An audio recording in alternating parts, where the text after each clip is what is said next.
Property Investor Awards Investor of the Year winner, Toby Spanier. Probably the most prestigious of all the awards, I would say. Creative ways of financing the deals. And I think that was the part that was unique and set me apart from other property investors who were really, really good, but I was just doing something a little bit different.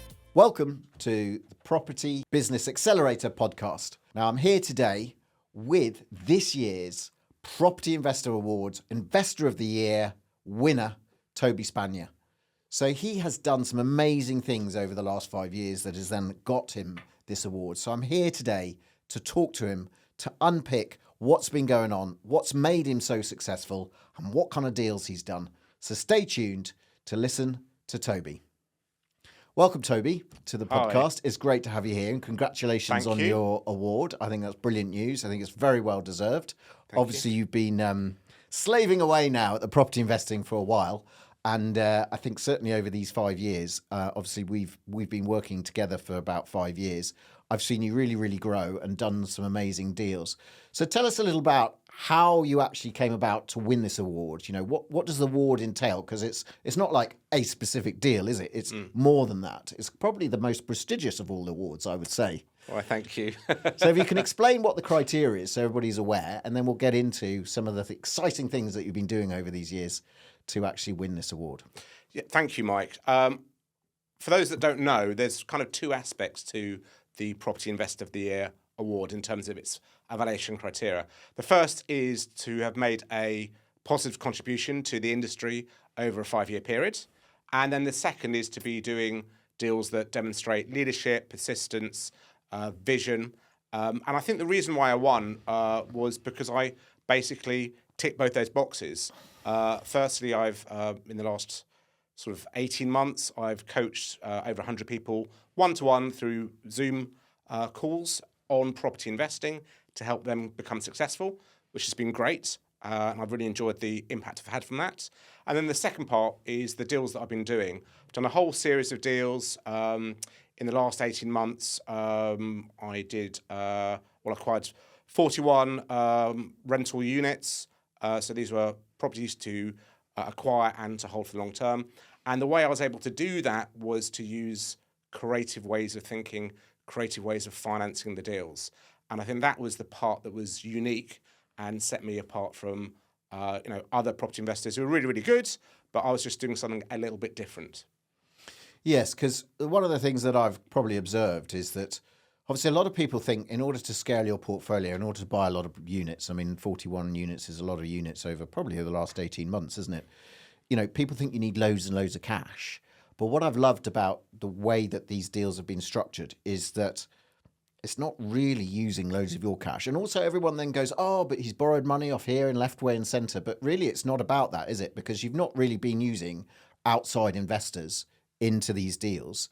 You've been just utilising kind of cash flow and the vendors and structures and all of these kind of things to do these deals, which has been brilliant.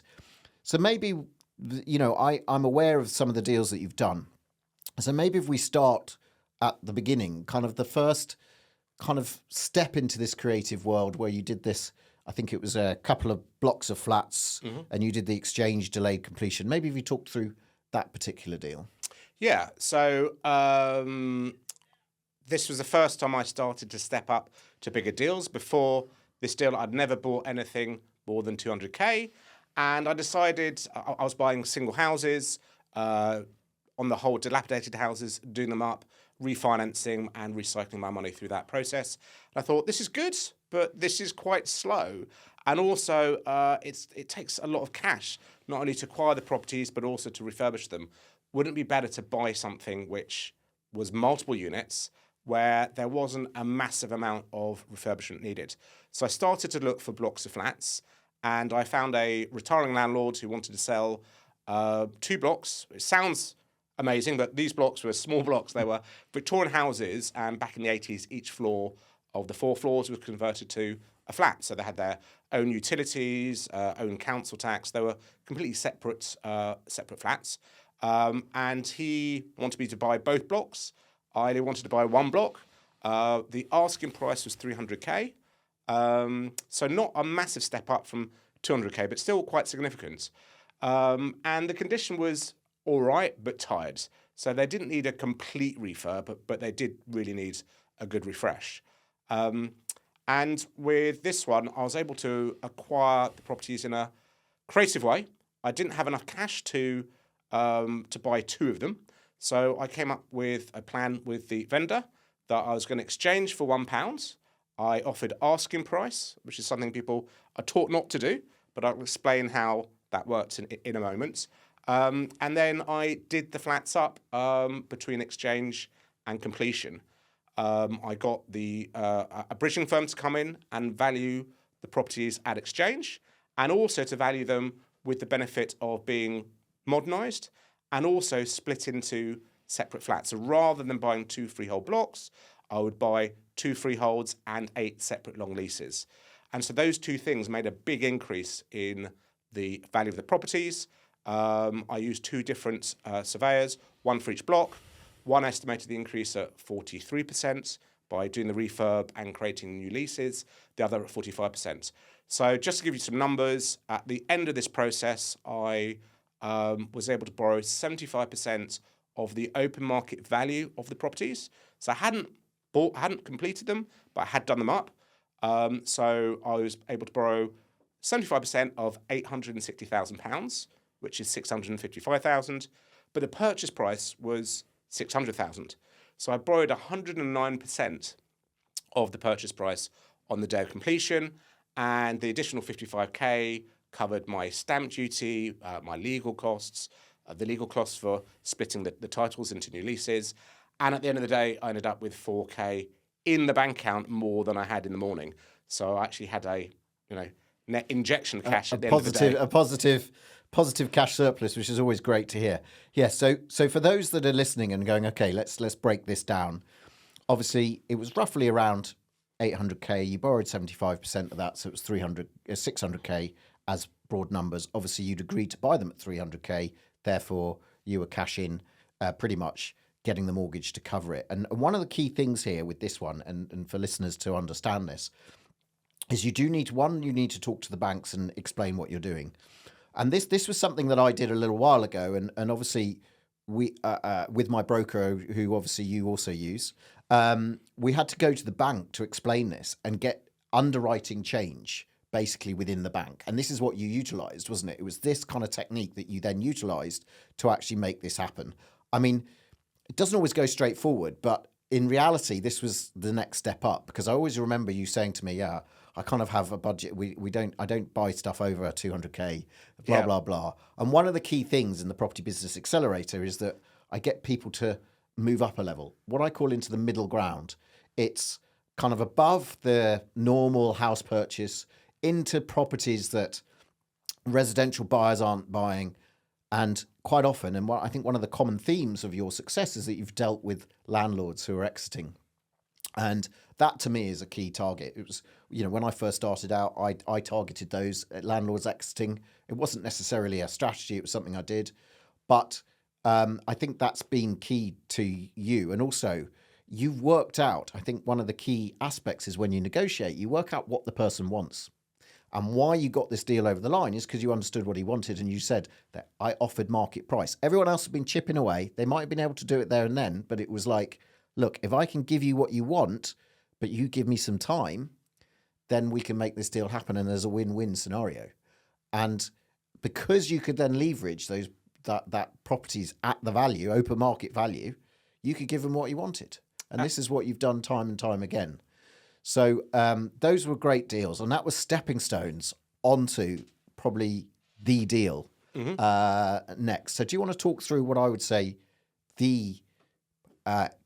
could have been the deal of the out of the awards, but I think they didn't want to give you so many awards, Toby, so they couldn't give you both, I think, but maybe they could have, because I believe this is a great deal. And again, the principle here is all about the property paying for itself. So do you want to describe the next, I don't know whether it was the next logical deal you did, but it was like, this was probably the next significant kind of deal that you did. So I mean, obviously I went up from 200 to 300, but actually to 600. So that was quite a big step up for me. But it was actually less risk. The reason why I only wanted to buy 200k properties was if something went wrong, I wouldn't lose my shirt. I'll be able to figure a way out. That's why I didn't want to go above the 200K. But then I realised if you start negotiating better with vendors, and to do this, you need to get direct to vendor, although all these deals came through estate agents, is that you can negotiate it so you don't need so much cash, therefore your risk is lower. So the next deal that I did was another step up. It was a block of 24 flats. The landlord wanted to retire. This was the last building he had to sell before he could retire. But oddly enough, people want one flat. This is what you were saying about that middle market area. People don't want 24 flats. And so he was really struggling to buy it. And it was when I saw that when Allsops withdrew it from the auction, then I just knew that he couldn't sell this thing. The market wasn't willing to pay what he wanted for it. And so that was the point I thought, now I should go see the vendor. And basically I offered him what he wanted. So he wanted 3.1 million. That was way more than the property was worth. I know that because as part of the negotiation, I got an independent RIC surveyor to see every single flat and value it. So that was a good baseline. I shared that with the vendor. He was fixated on this figure of 3.1 million. So I provided a variety of different offers, a buy now for market value, a buy in 4 years' time for a slight increase in value, a few £100,000 more, or how to buy at this 3.1 valuation that he wanted. And I figured the way to mitigate my risk was to not do that for 10 years. I put the options out there. It was up to him to decide. He had the choice. And I was surprised he chose the 10-year option, which actually obviously was the best for me as well, although I was happy to do the other options too. And I think, in all these cases, there's a few things that help. Firstly, using the word exchange. Vendors like to hear that word. It means something to them. It's the certainty, isn't it? Absolutely. For me, it's like I often find people just want certainty. And when you've got a building this size, they realise that it's very difficult to actually get that legal commitment in place. So that was one of the things. And with all these deals, I exchange for £1. So I don't actually need any money. By the way, this is a theoretical pound that doesn't really exist. I don't need any money to exchange, but then the vendor knows that the building is sold. There's just a period of time before they get the money. The second thing that I do is I offer the vendor what they want, which most people are taught not to do. But if you can negotiate on terms, you can keep the vendor's price. If you want to have your price, you've got to keep the vendor's terms. And I find that, £3.1 million in 10 years' time is a lot easier to finance than, a massive reduction off that today. So, I exchanged, I became the landlord of the property. I was able to pay the freeholder, as he now is, a guaranteed monthly rent. The amount of money that he was making pretty much before when he was running it. So he's happy, he's making the same amount of money for doing no work. I'm happy because I'm able to uplift the rents of the building. The rents were quite low. And what happens is over the course of the next 10 years is I'm building up the deposit, the 25% in the property so that I can just go and find another lender to give me the 75% to complete the transaction. Yeah. So I call this the property's paying for itself because you take over control, and it's been a commonality in these two deals, is that the last one you took over control that allowed you to do the refurb. This one, you're not really doing much refurb. It's all about the way you rent it out, getting high cash flow. So it's what I think is one of the magic of these things, and what I often say is when you overlay two of the advanced strategies that we teach in the Property Business Accelerator program, and this one is around, buying blocks and stuff, but also high cash flow strategies that you employ, which then gives you the money, which you can then pay to the vendor. So you're making money, he's making money, but what that's doing is that it's chipping away at the overall price that you're doing. But more importantly, that's also chipping away at this deposit that every lender needs. So even when you complete, on that 3 million, 3.1 million or whatever it is, at that 75%, you've actually got proof, and you're doing it legally, that the deposit's paid up, the property's generated that, and you haven't had to borrow any off anybody, you haven't had to do all of those kind of things, and you can just get finance against it. Obviously, there are risks, so I want to make sure that everybody is aware. Obviously, exchanging, which is giving this clarity and certainty to the vendor, but there is risks to that, so you just have to mitigate it. And as you said, actually you would feel safer with these because you're getting cash in your pocket quite quickly than maybe some of the other deals that that are out there. So I think this is a superb deal. So congratulations on that deal. And the other thing I think for everyone to know and understand is this doesn't happen overnight. And I think some people think, oh no, I can go out and do this. This was a deal that you worked on with this vendor for a while. And he had to realize, as you said, that magic moment of when it came out of Allsops, he needed to realize where he was so that he would then accept and entertain your offers. And I love the fact that you made 3 offers, all that would have worked. But actually, probably the most attractive one to him was also probably the most attractive one to you, which was the time. And it's leveraging this. Property investors don't understand how much value is in time, I think. Because if you've got high cash flow property, time is brilliant for you because you're making money every month. And that money can go and pay for the property. So that was a fantastic deal. So basically, you've done these 2 deals, but you've also done other deals as well. What other deals? I mean, I just think you've become a bit of a deal machine in my view when we talk. So I did a £1 million deal just before the multiple dwellings relief disappeared. I'd been negotiating for a while, and I was trying to do different sorts of things, more of a delayed completion. Every vendor is different. This person just wanted the building to be sold, and he wanted to retire. So I couldn't do a delayed completion of 2 years, 3 years, 10 years. And so we're struggling to get over the line. It felt very marginal for me. I felt I was taking too much risk. And I was kind of at the point that I thought I might have to pull out if I couldn't come to agreement quickly. And then it was all unlocked by me thinking up a different option, which was that I would complete on the building.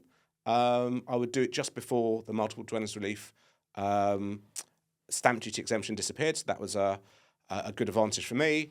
But I would borrow 99% of the money from the vendor. So I only paid 1%, which he needed to pay his estate agent fees. And then he basically is borrowing me all the money to buy the building. Why is he doing that? Because he knows the building is sold, so he can retire. He has a first charge security over the building, so he's got real good security. And then I'm using the money to basically pay down that debt, pay that 99% down. And after 2 years, I would have paid down 15%. I'll be at 85% of debt, and hopefully the building would have increased by 10% in 2 to 3 years. And again, I'll be able to borrow the 75% from another institution. So a similar kind of deal, slightly different in that there was no delay completion. In actual fact, this is an accelerated completion because when we actually came up with the agreement, something that worked for me and worked for him, we did the whole thing in 7 days. So it was done quickly. Sometimes stamp duty thresholds and changing the rules do get people to mobilise. These things are actually, we don't like them as property investors, but sometimes that gives us the oomph, and also it focused him because you probably said, look, I need to do it by this time, otherwise the deal falls out of bed. And he wanted that certainty. 7 days to certainty when it's been sitting on the market is great. So this is another commonality here. Again, the property's paying for itself, creative deals, but I think another commonality is always getting in underneath the skin and understanding what the vendor wants. What is the key pressure points?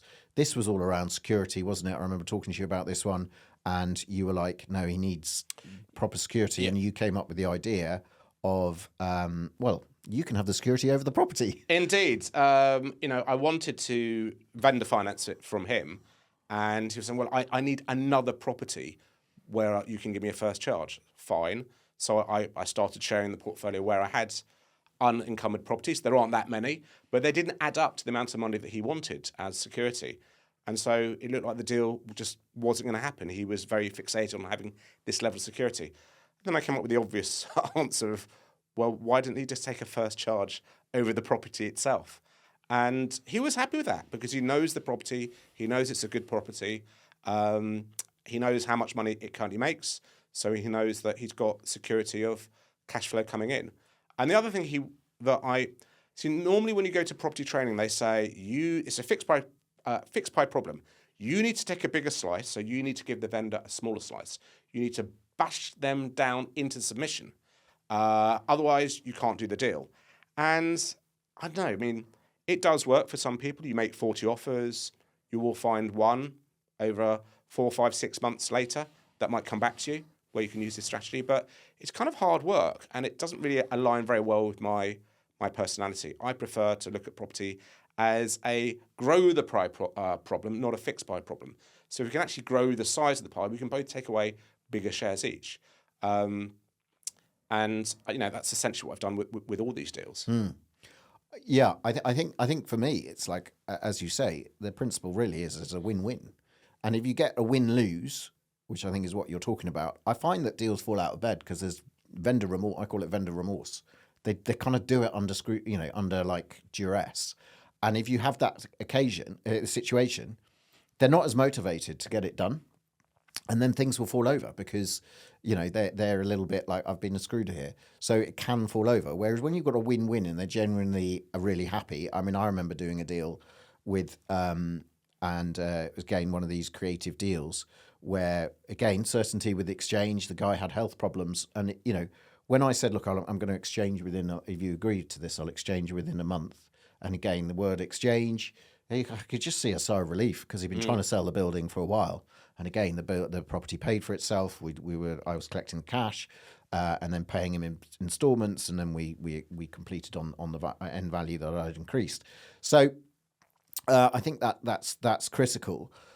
I mean, obviously, this has been your new strategy. You kind of like completely reinvented yourself as an investor in a way because you had one sort of HMO portfolio, which you then sold and then gone into these types of deals and doing these deals really well. And obviously, you've also been part of the Property Business Accelerator program over this sort of change of investment the whole time.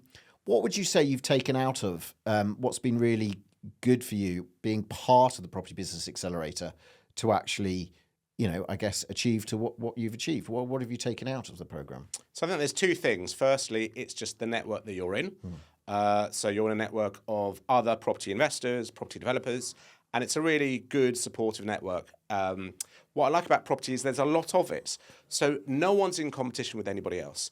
Everyone has a different strategy, even if people have similar strategies, they're in different areas. So it's a collaborative environment where people do generally share and help each other and have conversations outside of the PBA constructs. I've formed good friendships as a result. I have regular calls with various people just to see how things are going on. So that's the first aspect. I think the second aspect was you. And it's the creative thinking that you brought. So I initially came to you in 2019. I'd bought very quickly a portfolio of properties in the Midlands that I was converting to HMOs, and I wanted to start doing the supersize HMO thing and moving from small HMOs of 6 bedrooms to larger HMOs of 8, 10. And I wanted to understand the best way to commercially finance these sort of HMOs. And I knew that was an area that you'd mastered. I since find out that there's lots of areas that you've mastered because you've got a very creative way of thinking. Yeah. So I started, that was the thing that got me in. But testament to you, I then decided I didn't want to convert all these HMOs into larger HMOs. And actually I wanted to have a more of a straightforward strategy of buy-to-let or blocks of flats. And again, the creativity you've used in one part of the business, you've used in other parts. And I think it's the creative thinking you have around financing. The problem for every property investor or developer is raising that deposit, that 25%. Yeah. And you've always had ideas of different ways that you can raise that 25%. And I think that really just inspired me to look at deals differently and to start to look at these larger deals and go, is there a more creative way of structuring this so that I don't need to have in cash 25% of the purchase price? Yeah, and I think that's been what's unlocked, isn't it? I mean, you've gone. I would say you've really exponential growth over the last certainly over 18 months. I mean, obviously we've been working for a while, and you've been step by step. But initially, when we were working together, I mean, one of the things that there's been a big significant change, isn't there? Because you were initially doing this alongside your job. You had a full-time job, a busy job, a good level job, and you were doing it alongside. And now you've managed to. It's just over a year, is it? Sort of 2 almost years. dated. Is it 2 years? Gosh, time's flies. So 2 years, and now you've stepped out and really going for it. So tell us a little bit how you managed to balance that initially, because for a lot of people, their goal is to do what you've achieved. You've now, you're living life on your own terms in a way, because you now are supported by your property portfolio. You stepped out of a good paid job. Obviously, there's so you have, and you do have different sources of income, but you've stepped out of that job with a good income. So how did you manage that? What was the secret to managing a full-time employment and building a property portfolio? Because you've almost done that twice, because you did it initially with the initial portfolio, which you then sold, and then the second portfolio as well. So you've built two portfolios while working, which is an incredible achievement. So what would you say? How did you manage that? I think the first thing I would say is time. We talked about time with delay completion. We talked about time with negotiating with vendors. I realised I couldn't do this overnight, so I set myself a 5-year plan to leave the corporate world. You know, I was working in the city as a management consultant. It was high hours. I'm sure very similar to many people who are listening to this now. And I thought, well, I need to give myself some time, and 5 years is a sensible amount of time to start to build up a portfolio. The other thing I'd say about property is the only thing that's fast is seeing properties, making offers, and getting offers accepted. Other than that, everything is really slow. And so it actually helps you because, you know, if you're busy doing a job, you've still got the same 168 hours a week as everyone else, but you may have just a few hours of time, you know, on weekends, whatever. With property, it goes quite slowly. The conveyancing process goes quite slowly. I leveraged my money by just using bank finance. And so with every purchase, you had 5 months on for the conveyancing to go through. And that time also gave me the time to think about what did I want to do with those properties? How did I want to develop them? Who was I going to get in to do that? And I had a 5-month head start with every property to figure that all out.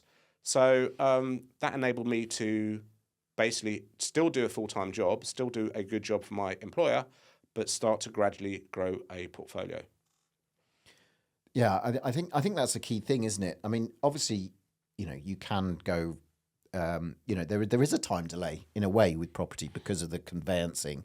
I do believe conveyancing's got a lot slower since when I first started, but you can do it quickly. I mean, we've just talked about a 7-day exchange for you in one of your deals, so it can be done.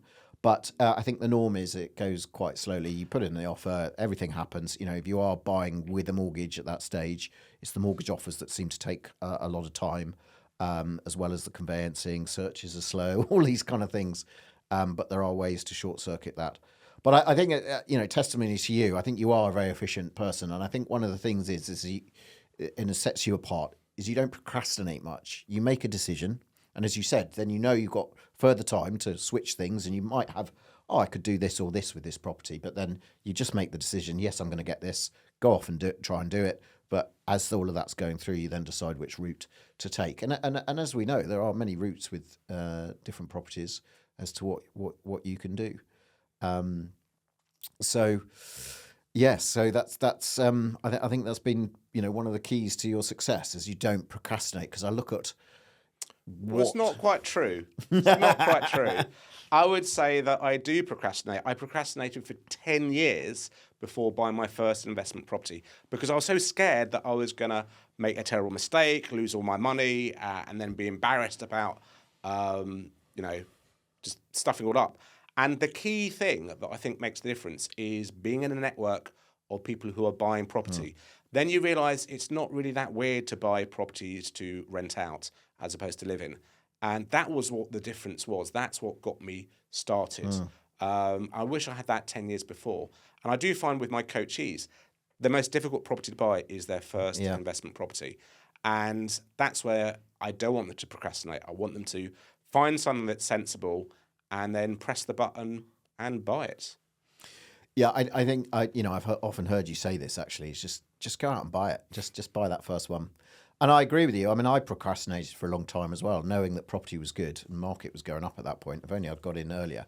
And that's why, you know, the right time to start property investing is now, because you can't go backwards in time, is now. So you've got to get on and do it. And whatever the time is, just get on and do it. There's never a bad time. There's never it's just now is it.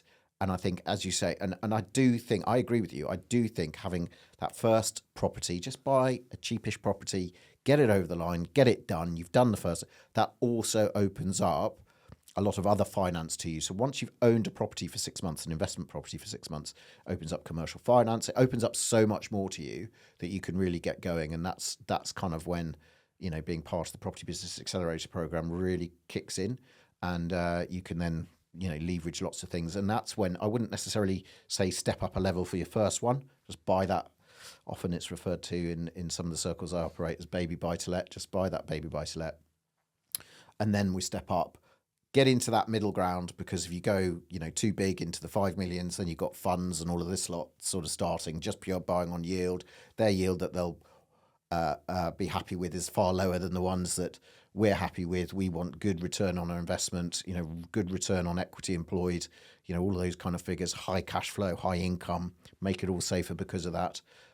So I think that is a golden nugget, and you've certainly hit that zone and are now propelling at quite a velocity with it. So I'd like to say thank you for your time today, Toby. Been great chatting to you and understanding. So if you had one phrase or sentence of advice for everybody, what would it be? Go buy a house.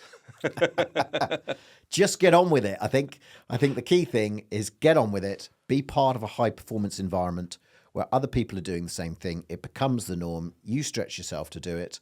And therefore, they always say, be around 5 people. And you will start to morph into those 5 people. So if you're around high-performing property investors, you too are highly likely to become a high-performing property investor.